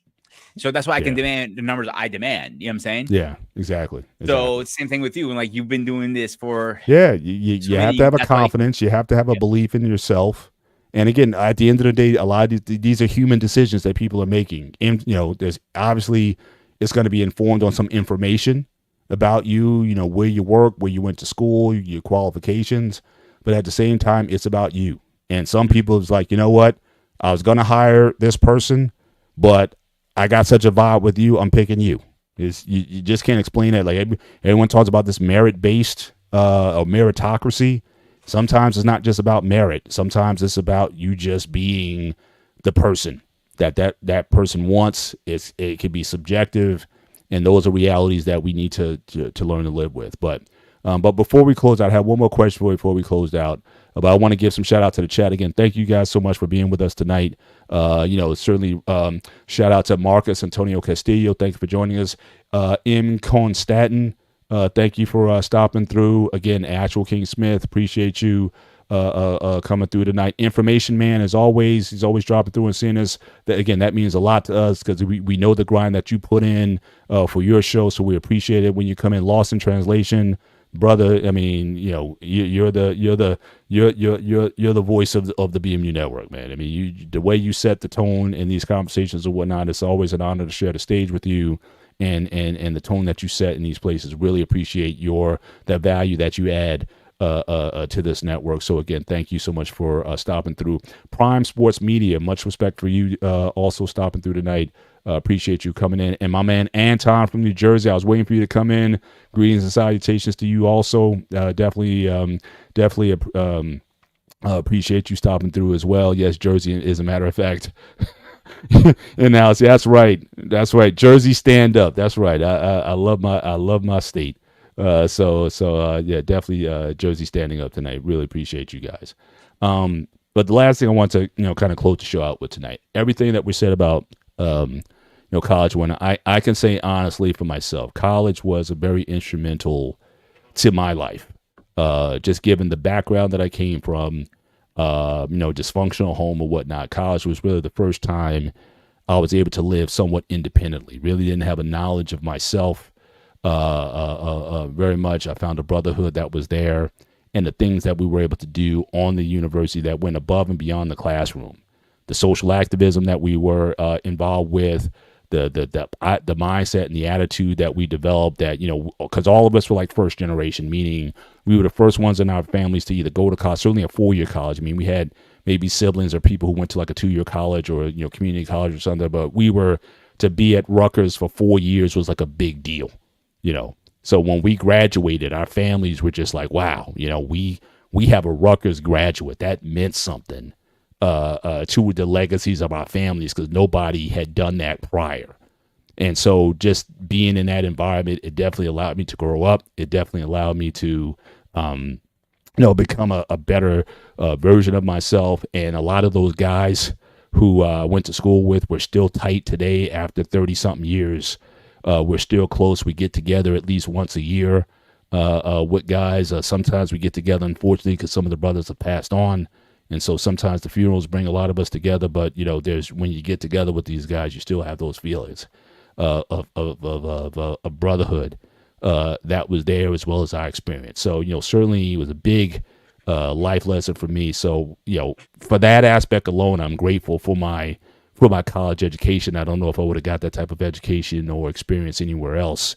And I think my daughters are certainly, are getting the most out of their educations as well.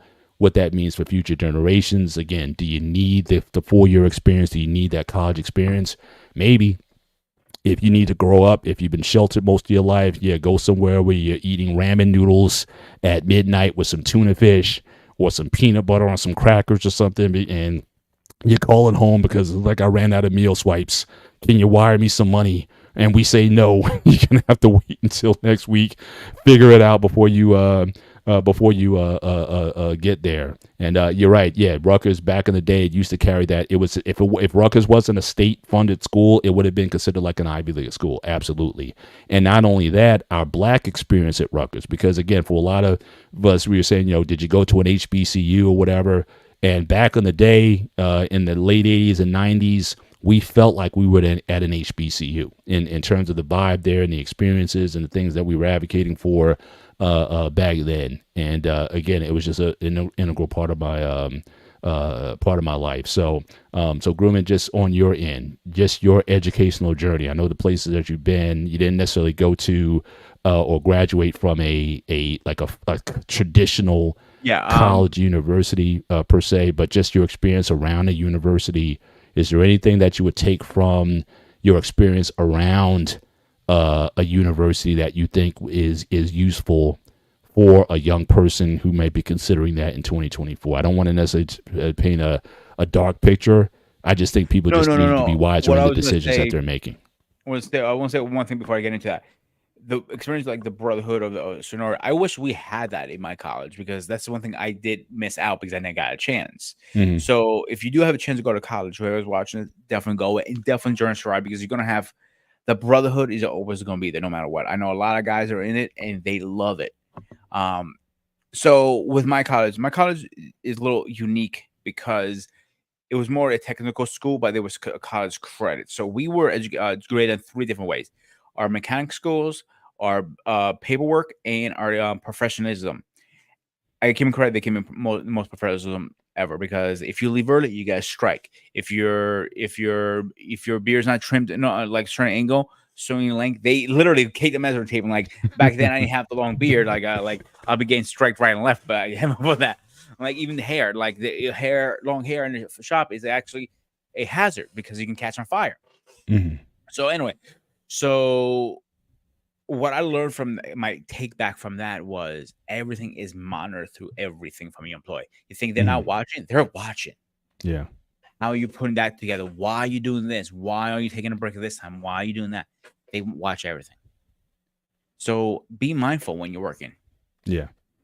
That's one thing I took back. That's why I'm when and half of it is because of my parents. I'm not gonna lie, because both my parents are hard-headed, mule working people, and I got that from them. To be honest with you, excuse me. So I'm still gonna that between the school and my parents, nothing will ever stop me. I'll put it this way: if you can get that man's land, the world's the limits. Absolutely. Absolutely. Now, again, thank you once again for joining us tonight. Now, again, just again, program reminder, next week is our call-in show or our smoke show. So, again, I know a lot of you guys have been out there, have been following us all this time.